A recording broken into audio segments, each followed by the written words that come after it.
हाथ जोड़ी मैया पड़ी,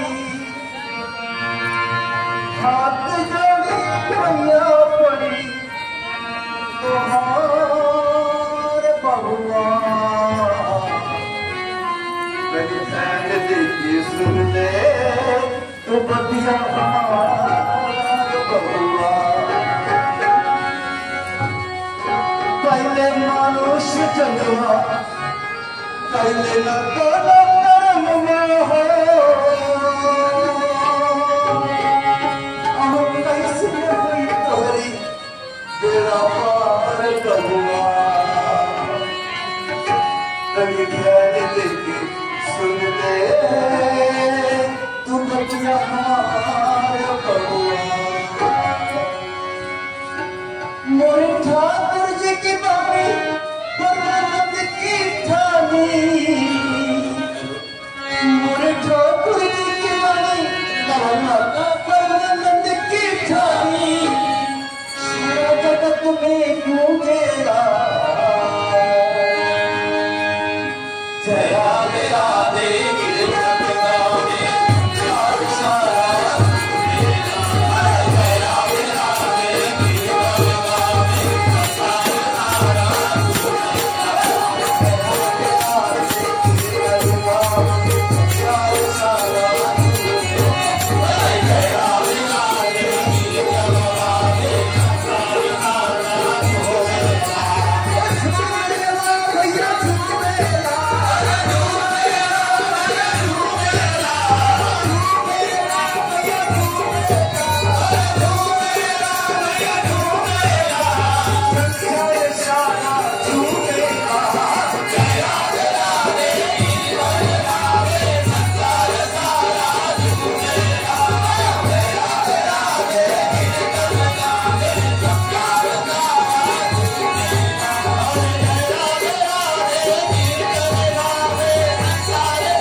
বললেন এইভাবে কীর্তন করার কথা, উড়িষ্যারা বলে নাচি নাচি গাইব গীত।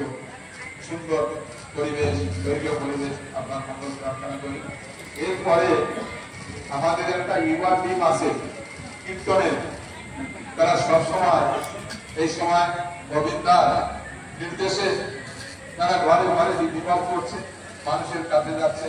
গোবিন্দা আচার্য নির্দেশ দিলেন প্রত্যেকটা ঘরে ঘরে যাবে, তারা মানুষ কিরকম আছে, কোন অবস্থায় আছে তারা করছে, সবসময় লেগে আছে ঠাকুরকে নিয়ে। সেই টিমকে আমি আবেদন করছি আপনারা আসেন রাজীব অনুপ যে আপনাদের তোমাদের টিম নিয়ে ঠাকুরের শ্রীচরণে কীর্তন করবো, আমাদের যেটা ভালো হবে।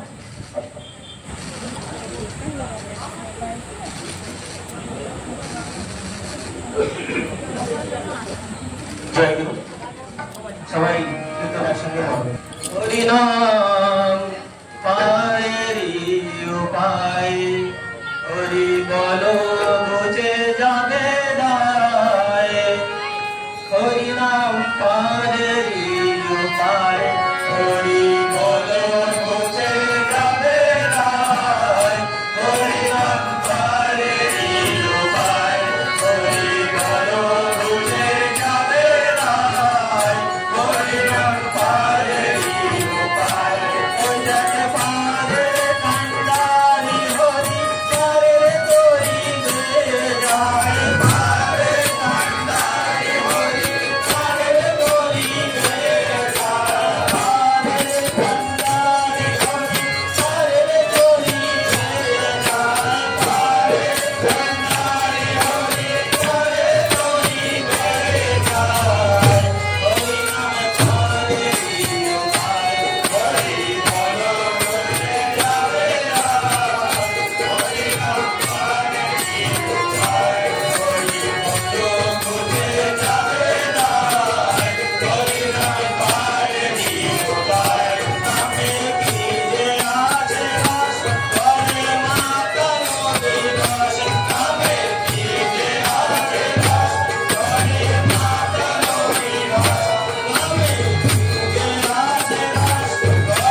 আপনি সংক্ষেপে করবেন, আমাদের সময়ও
প্রণয় গান খুব সুন্দর, আপনি সুন্দর সঙ্গীত পরিবেশন করলেন। আপনি দাদা আসছেন ঢাকা থেকে, ঢাকা মানে বাংলাদেশ, ঢাকা না ঢাকা ফিরবে ঢাকা, ঢাকা বলেন। আচ্ছা, ঢাকা থেকে আসছেন দাদা, আপনার গান আপনি মাঝে মাঝে সৎসঙ্গে আসবেন, আপনি এরকম সুযোগ দেবেন। আপনার মঙ্গল প্রার্থনা পরমপিতা পরম দয়ালের কাছে করি। এখন আমাদের সময় অনেক হয়ে গেছে, বাইরের থেকে অনেক মায়েরা দাদারাও আসছেন, গানের লোকও আছে এখানে। আমাদের সুন্দর গান করে অনেক দিদি মা দিনাজপুর থেকে আসছেন, কিন্তু সময় অভাব। আমি দেখছি আমাদের সময় 1.5 থেকে 2 ঘন্টা এখন আমার নজরে পড়লো, কিন্তু এখন আমরা সময়ের জন্য এই আমরা যে ঠাকুরের যে অনুশাসন, আমরা অনুশাসনকে অবহেলা করতে পারি না। ঠাকুর বললেন আশীর্বাদ মানে অনুশাসন বা সৎ অনুশাসন অনুযায়ী আমরা তার আশীর্বাদ প্রাপ্ত করি। আর অনেক বাইরের থেকে অনেক দাদারা আসছেন, অনেক কষ্ট করে যাচ্ছেন, তাদের আমি দেখছি, তাদের আমি এই পরমপিতা পরম দয়ালের কাছে প্রার্থনা করি, আপনি অনেক কষ্ট করে যাচ্ছেন। আর এখানে আমরা এবারে ইষ্ট প্রসঙ্গে যাবো, যদি সময় থাকে কীর্তন হবে, একটা গানও হবে। তাই এখানে আমাদের গরিশঙ্কর দা আসছে, গরিশঙ্কর দাকে আমি নিবেদন করবো। আমরা এখন ইষ্ট প্রসঙ্গে যাচ্ছি, গরিশঙ্কর দা আপনি আসেন, ঠাকুরের দীর্ঘ জীবন সম্পর্কে, ঠাকুরের কথা সম্পর্কে 10 মিনিট আপনি আপনাকে সময় দিতে আসেন।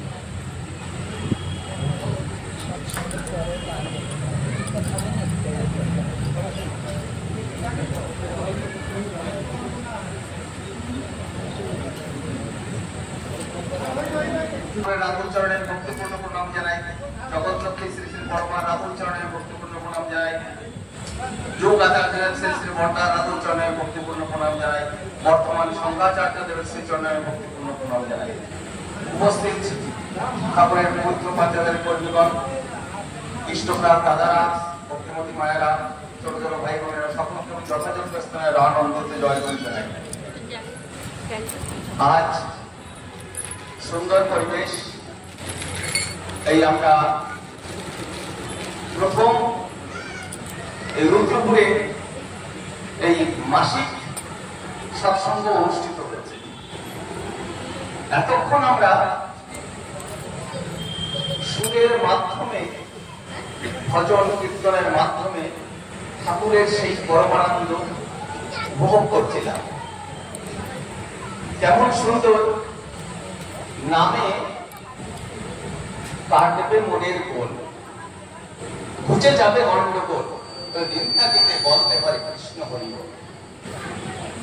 নামে কি হয়, মনের যত কালিমা, দুঃখ, ব্যথা, বেদনা, যা কিছু থাকুক না কেন, সব ভুলে যায়। আমরা এখানে এসেছি, এই সৎসঙ্গে এসেছি কেন? আমাদের মনের ভিতরে যে অশান্তি, যে কালিমা, সেগুলো যেন ধুয়ে মুছে একেবারে নির্মল পবিত্র হয়ে যায়। একবার এমন এক দাদা ঠাকুরের কাছে গিয়েছিলেন যে একটা প্রশ্নের উত্তর জানতেন,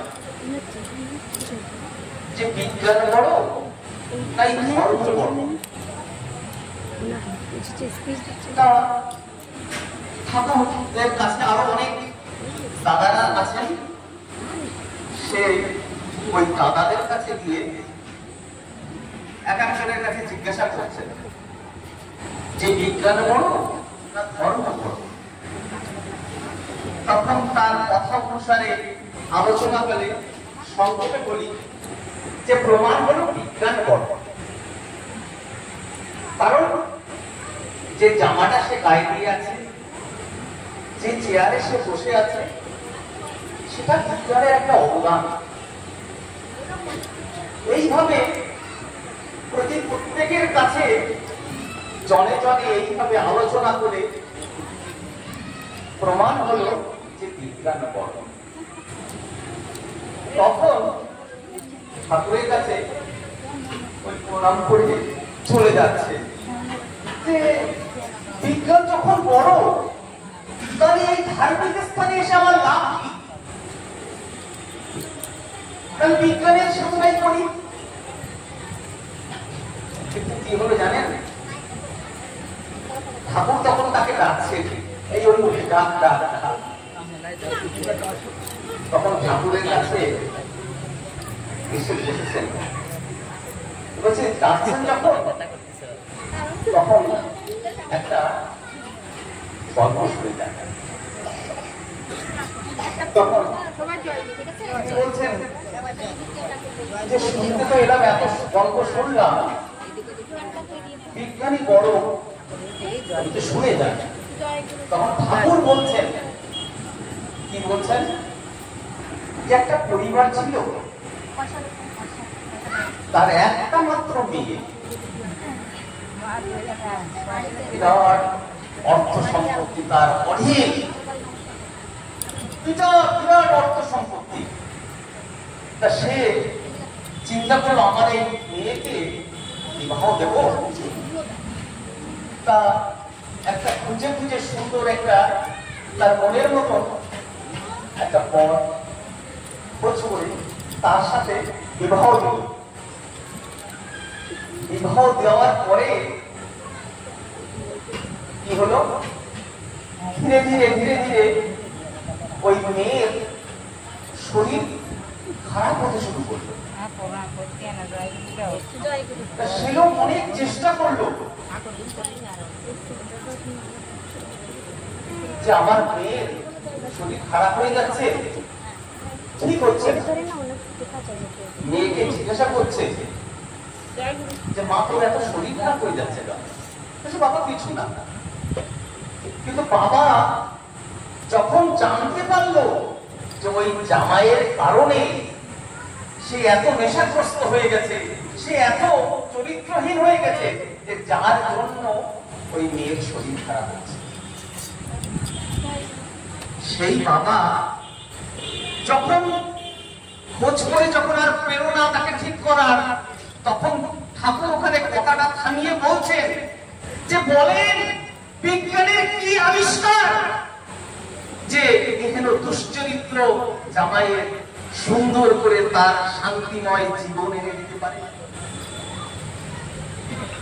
সে চুপ করে রইল, আর বলার কথা তার মুখ দিয়ে বেরোলো না, আর বলতেও পারলো না যে বিজ্ঞানের এই ওষুধ আবিষ্কার যে এতে চরিত্র ভালো হয়ে যাবে। তখন ঠাকুর বললেন, আমার সৎসঙ্গ, আমার ধর্ম, তা পারে কেমন করে সেই দুশ্চরিত্র অশান্তিময় জীবন থেকে জীবনকে সরিয়ে দিয়ে সুন্দর চরিত্রবান এবং শান্তিময় জীবনের অবস্থান করতে। তখন সেই কাঁদো কাঁদো হয়ে বলল, ঠাকুর এই জন্যই তো আমি ছুটে এসেছি আপনার কাছে, এই জন্যই তো এসেছি যে আমার বাড়ির ঘটনা, ঠাকুর আমার বাড়ির ঘটনা, আমি সেই জন্যই এসেছি আপনার কাছে।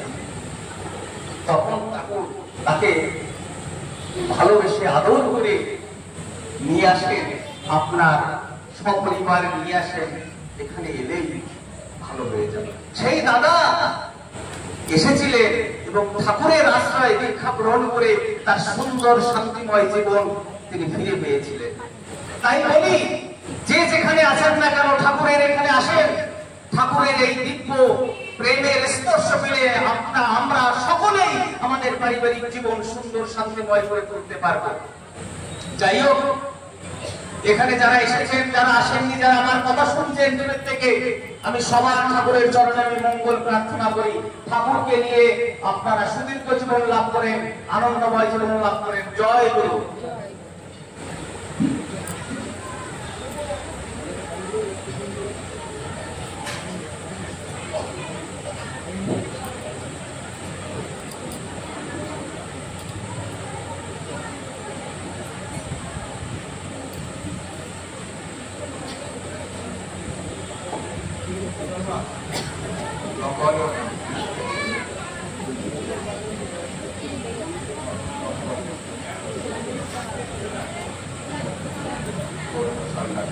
আচ্ছা, একটা মাঝে একটা কীর্তন হবে, কীর্তনের টাইম নেই দাদা, এখানে সময়ের অভাব। ওইদিকে আমাদের দাদারা ইঙ্গিত করছে কীর্তন থাক, তো এখানে আমাদের গুরুত্ব করছে আমাদের কীর্তি চৌধুরী যান, তারপর সবাই এক দুজন আরো আছে বক্তা। আমাদের এখানে অনেক আমন্ত্রিত অতিথি আছেন, একটা কীর্তনের ডিমান্ড আছে, তো কীর্তনটা একটা কীর্তন হয়ে যায়। 5 মিনিটের মধ্যে গৌরঙ্গ সরকার একটা কীর্তন করবে, এরপরে আমরা শুরু করব।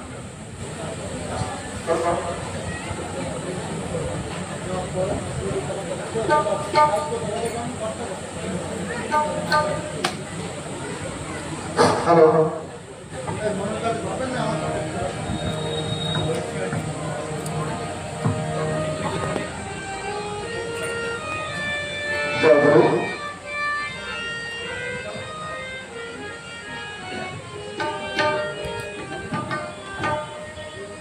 গুরুর নাম নিজের ভাষণ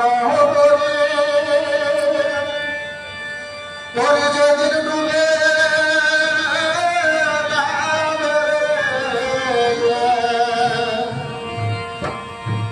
চন্দ্র সূর্য গ্রহ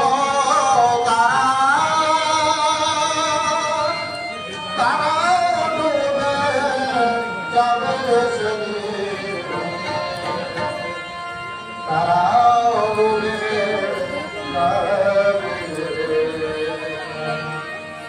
গুরুর নাম নিজের ভাষণ করে যেদিন ডুবে যাবে চন্দ্র সূর্য গ্রহ তারা, তারা ডুবে যাবে সেদিন, তারা ডুবে যাবে। গুরুর নাম নিজের ভাষণ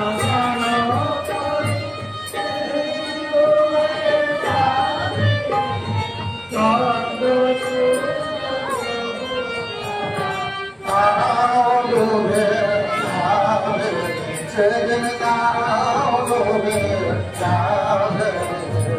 বহুদিনের পরে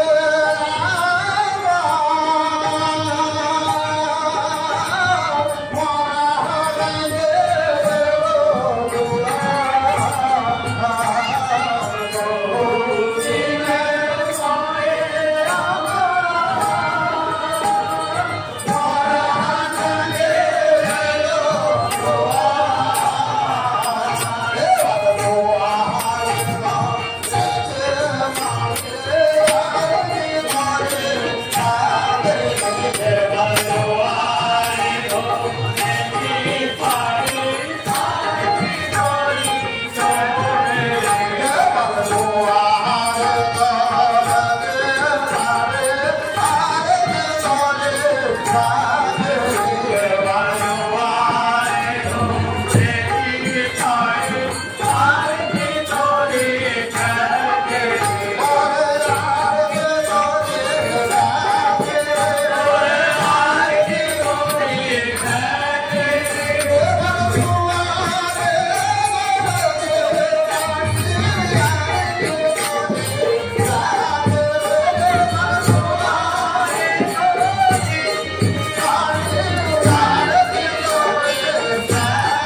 दादा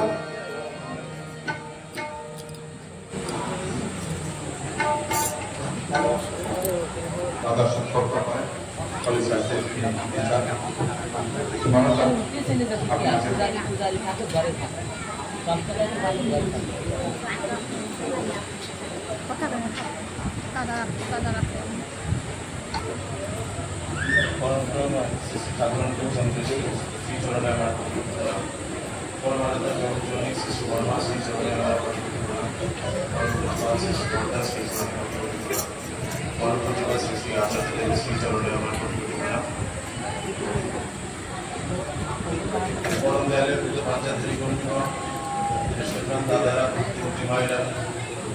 প্রতিপক্ষকে আমার জানান দিতে চাইবো বাংলা বলি না হিন্দি তো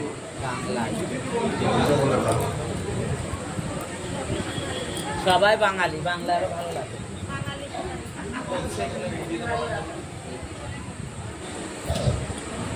तो आज जब हम सब यहाँ एकत्र हुए हैं हमारे रुद्रपुर में ट्रांजिट कैंप के मंदिर में, ये यहाँ का जैसा पहले उल्लेख किया गया है कि यहाँ पहली बार ये मासिक सत्संग का आयोजन हुआ है। इस मंदिर प्रांगण को भी हम देख पा रहे हैं कि इसमें बहुत नए नए प्रकार के कार्य किए गए हैं। पहले जो इसकी स्थिति थी उसको अभी हम और धीरे धीरे करके मतलब जिससे कि प्रांगण हमारा सुंदर हो उठे, इसमें हम जो श्री ठाकुर जी का मंदिर है, श्री विग्रह है, ये स्थापित कर सके, इसकी प्रतिष्ठा है। तो आप सभी भक्तबिंदु से अनुरोध है कि ठाकुर जी के इस कार्य में आप लोग यथासाध्य अर्थ, वाक या वास्तव कर्म द्वारा सहायता पहुंचाने की कोशिश करेंगे। आज जैसा कि अभी मेरे पूर्ववर्ती वक्ता बोल रहे थे कि विज्ञान की बात है जो आज से नहीं कई सालों से ये चीज चला हुआ आ रहा है, जिससे कि हम ये देखते हैं कि जो एक स्केप्टिसिज्म का जो दौर चला आ रहा है, जिसमें हम ये देखते हैं कि विज्ञान धर्म की समर्थन नहीं करता है, या उसका ये कहना है कि धर्म के जो बातें हैं ये विज्ञान सम्मत नहीं है। तो इसी संदर्भ में मैं थोड़ी सी बात रखना चाहूँगा, जैसा कि वक्त हमारे पास बहुत ही सीमित है, हमें ज़्यादा समय नहीं मिलता। कहा जाता है कि जो हमारे ब्रह्मांड की जो रचना हुई है, ये रचना ध्वनि तरंगों के द्वारा हुई है। ये ध्वनि तरंग कहा जाता है कि शुरुआत में बहुत बड़ा एक्सप्लोजन हुआ था, जिसको बिग बैंग थ्योरी कहा जाता है साइंस में, कि जिस बिग बैंग थ्योरी के कारण ये पूरे यूनिवर्स का क्रिएशन हुआ। हम सिर्फ हमारे धरती की बात नहीं करते, जितने ग्रह है, उपग्रह है, जो तारे सितारे, जितने भी सौरमंडल में जो जो चीजें मौजूद है, उन सभी का क्रिएशन इस बिग बैंग के द्वारा हुआ। इसी बिग बैंग थ्योरी को हमारे वेदांत में कहा गया है कि बिग बैंग थ्योरी कुछ और नहीं, ये ओम है। ये वो ओम है जो जारी है, जो कंटिन्यूअसली चलता जा रहा है। ये वही अनादि नाद है, शब्द है, ब्रह्म है, ये जिससे हर एक चीज की उत्पत्ति हुई। ये अगर एक सेकंड के लिए भी अगर थम जाए तो हम हर एक चीज को जैसा देख रहे हैं ये वो वैसा नहीं रहेगा, हर एक चीज समाप्त हो जाए। तो ये जो एक साइंस का जो ये थ्योरी है, बिग बैंग थ्योरी, और ये जो हमारा जो वेदों उपनिषदों में जो कहा गया है, इन सभी बातों को स्ट्रिंग थ्योरी नाम का एक साइंस का थ्योरी है, जिसमें ये स्पिरिचुअल और जो हमारा साइंटिफिक वर्ल्ड है, इन दोनों को कनेक्ट किया गया है। ये फिजिक्स का बहुत ही एक अच्छा अंग है, जिसको अगर हम विज्ञान की अगर हम बात करें तो विज्ञान इन चीजों की सहमति देता है, इसकी पुष्टि कर चुका है। तो यही बात श्री कृष्ण जब अपने गीता में कहते हैं, ये शब्दों का जो ओम है, ये ओम मैं ही हूं, यानी ये एक पवित्र बीज ध्वनि है, जिससे हर एक चीज की रचना हुई है, जो हर एक चीज को चालित करता है। ये हर प्रकार के वाइब्रेशंस को क्रिएट करता है। बाइबल में भी जीसस क्राइस्ट कहते हैं कि इन द बिगिनिंग देयर वाज वर्ड, द वर्ड वाज विद गॉड एंड द वर्ड वाज गॉड। यानी सृष्टि के शुरुआत में केवल मात्र ये शब्द ही था, ये नाम ही था, और ये नाम उस परमात्मा के पास था और ये नाम ही परमात्मा था। ठाकुर जी इस प्रसंग में कहते हैं कि नाम आने के उपरांत ही नामी का आविर्भाव होता है। नाम एवं नामी अभेद है। तो ये सारी बातों को अगर हम गौर करें तो हमें ये चीज समझ में आएगा कि हर एक चीज का जो एग्जिस्टेंस है, ये एग्जिस्टेंस ही शब्द के कारण है, इस नाम के कारण है, इस पवित्र बीज ध्वनि के कारण है। हर एक चीज को अगर हम देखें, अगर हम कहीं भी जाते हैं, जैसे अगर आप किसी मंदिर में जाते हैं, गिरजा में जाते हैं, तो वहां का एक अलग स्पंदन होता है, एक अलग वाइब्रेशन होता है। वहां जाके हमारी जो मानसिक, जो हमारा जो स्टेट होता है, जो मेंटल स्टेट होता है, वो डिफरेंट होता है।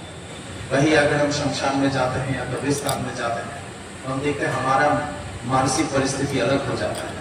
वही अगर आप डिस्को में जाते हैं, क्लब में जाते हैं, तो आपका मेंटल स्टेट डिफरेंट हो जाएगा, क्योंकि हर एक जगह का अपना अपना एक वाइब्रेशन होता है। ये वाइब्रेशंस को, ये हमारे बॉडी के हर एक मेटाबॉलिज्म को कंट्रोल करते हैं। साइंस में कहा जाता है कि हमारे शरीर में जितने भी प्रकार के हार्मोनल एक्टिविटीज हो रहे हैं, जितने भी प्रकार के एंजाइमेटिक एक्टिविटीज हैं, ये सारी चीजें ये केंद्रित होती हैं, इनको सुचालित करता है हमारा पिट्यूटरी ग्लैंड। ये पिट्यूटरी ग्लैंड को कहा जाता है मास्टर ग्लैंड। ये मास्टर ग्लैंड हमारे दोनों आंखों के बीच में, जिसको हम आज्ञा चक्र कहते हैं, ठीक इसके पीछे होता है। अगर ये जगह ठीक रूप से अगर सुचालित हो तो हमारे शरीर के जितनी भी क्रियाएं हैं, ये सारी क्रियाएं सुचालित होती हैं। ठाकुर जी यही बात को लेकर जोर दिए हैं कि जो नाम एवं ध्यान ठाकुर जी जो पद्धति बता के गए, अगर हम इन चीजों को ठीक तरीके से साइंटिफिकली हम इन चीजों को अगर हम देखें, अगर हम बाकी में साइंस के स्टूडेंट हैं, तो हम देखेंगे जो साइंस है और जो रिलीजियन है, ये दोनों अलग अलग चीजें नहीं है। ये एक ही बात के दो अलग पहलू हैं, यानी उस चीज को देखने के दो अलग अलग पर्सपेक्टिव है, नजरिया है।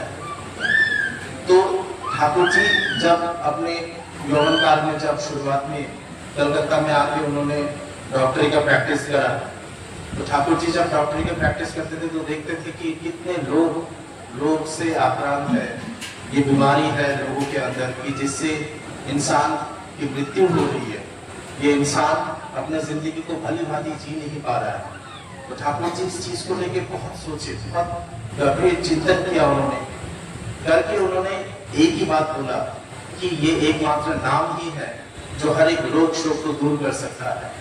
उसी के बाद ठाकुर जी ये नाम प्रचार करने के लिए निकल गए गांव-गांव में, और हम लोग देखते हैं कि जो ठाकुर जी के ग्रंथों में इन चीजों का उल्लेख है कि ठाकुर जी नाम को विस्तार करने के लिए हर गांव-गांव में चले गए। ठाकुर जी का कहना था कि इस नाम में ऐसा एक प्राण शक्ति है कि जिससे ये न करने से शरीर में एक ऊर्जा का क्रिएशन होता है। ये ऊर्जा हमारे शरीर के एक्टिवेटेड जो ग्लैंड्स हैं, उन ग्लैंड्स को क्या करता है, प्रॉपर सिक्रीशन की ओर चालित करता है, जिससे कि हम कह सकते हैं कि हमारा बॉडी के हर प्रकार के एक्टिविटीज रेगुलेटेड होते हैं।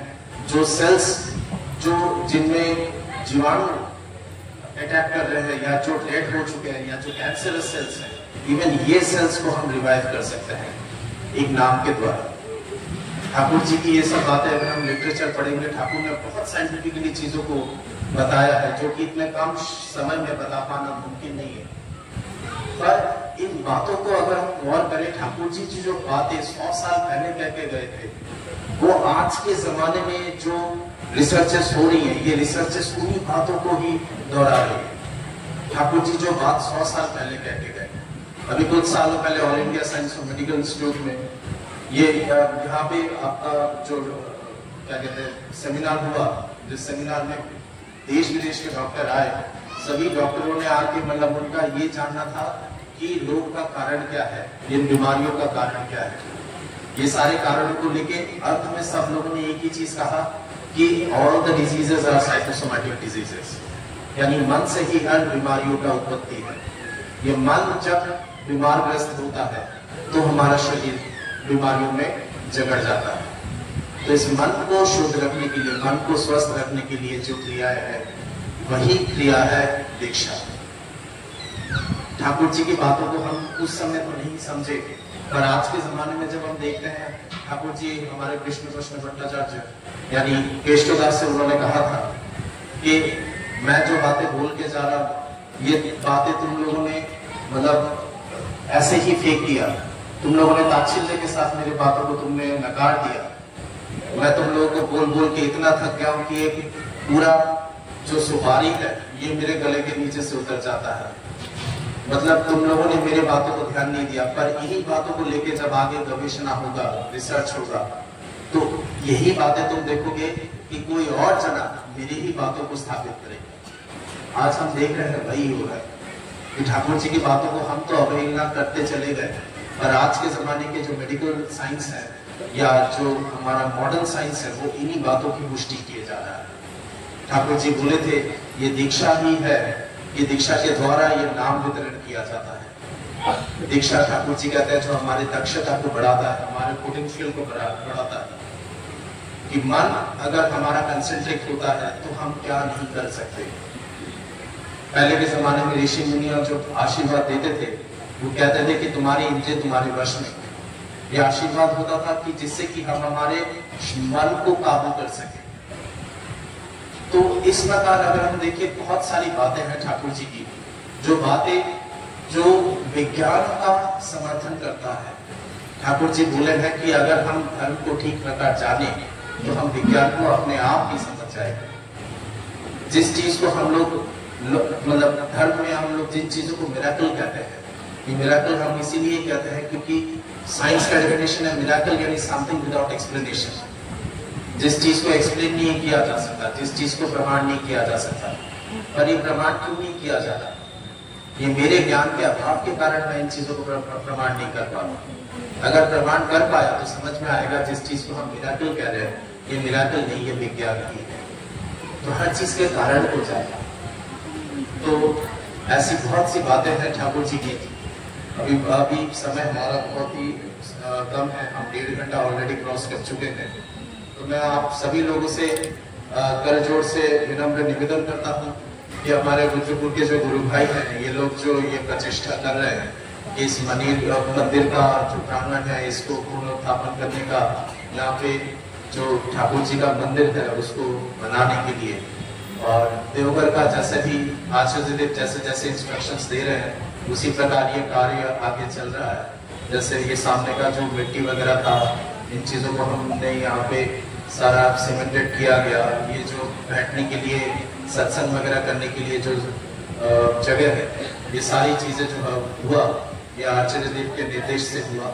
तो आप सभी लोगों से निवेदन है कि आप लोग किसी भी प्रकार की सहायता अगर आप प्रदान कर सके तो करें, आके युक्त हो, और ये मासिक सत्संग जो यहाँ पे आगे कंटिन्यू होगा इसमें आके आप लोग अपना पार्टिसिपेशन देंगे। इसी बात को बोलते हुए आप सभी का मंगल प्रार्थना से श्री ठाकुर जी के रातुल चरणों में करते हुए अपने वक्तव्य को यही विराम देता हूँ। जय गुरु। जय गुरु। কত সুন্দর আলোচনা করছে, ভালো।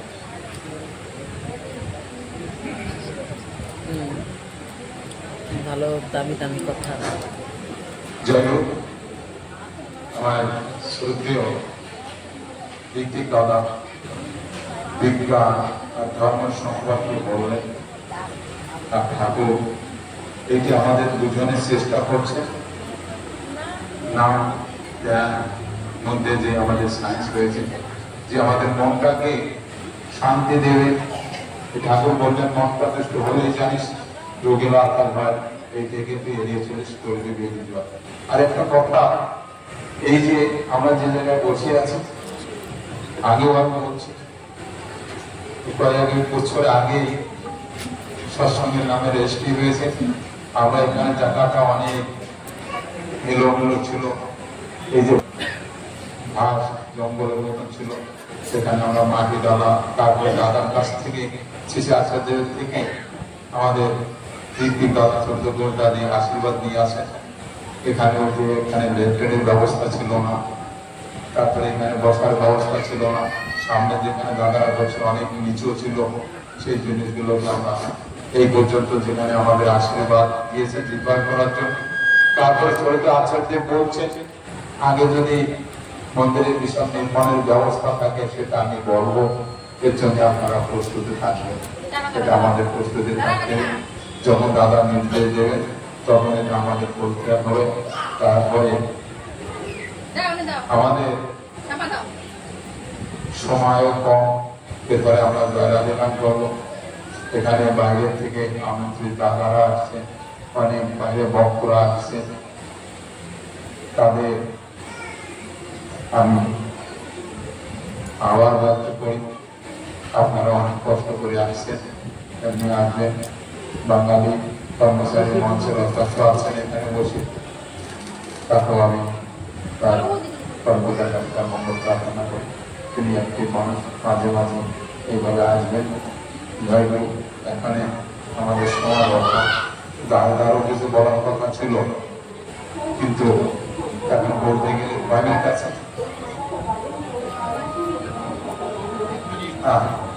এরপরে আমরা জয়রাধে গানের পরে আমাদের শ্রদ্ধ দাদা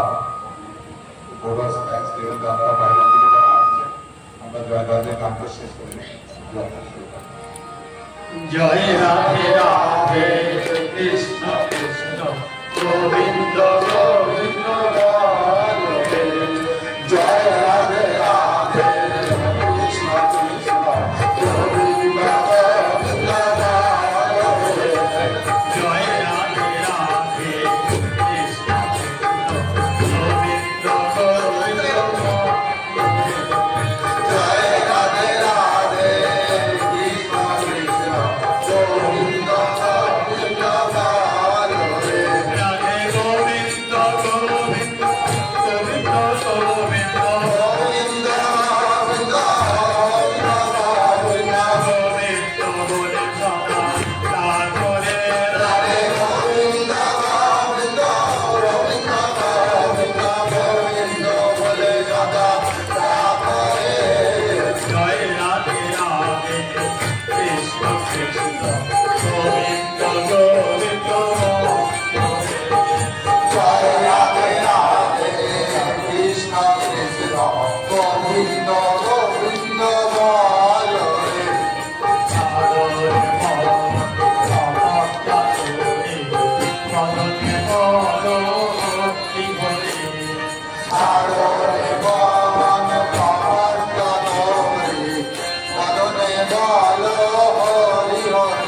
হরি নাম পরম ব্রহ্ম জীবের মূল ধর্ম নাম পরম ব্রহ্ম জীবের মূল ধর্ম সাগরে হরি নাম পরম ব্রহ্ম জীবের মূল ধর্ম পুরাণ সাগরে জয় রাধে রাধে কৃষ্ণ কৃষ্ণ গোবিন্দ গোবিন্দ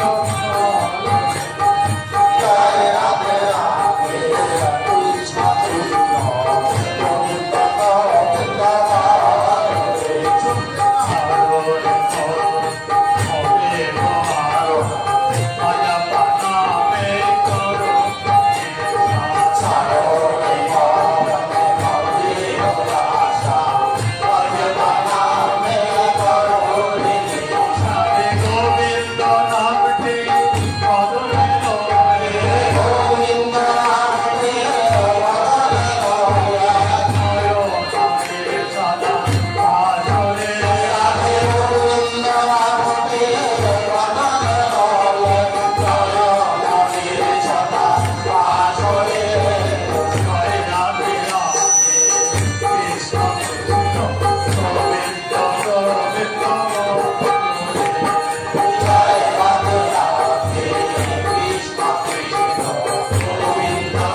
Vale.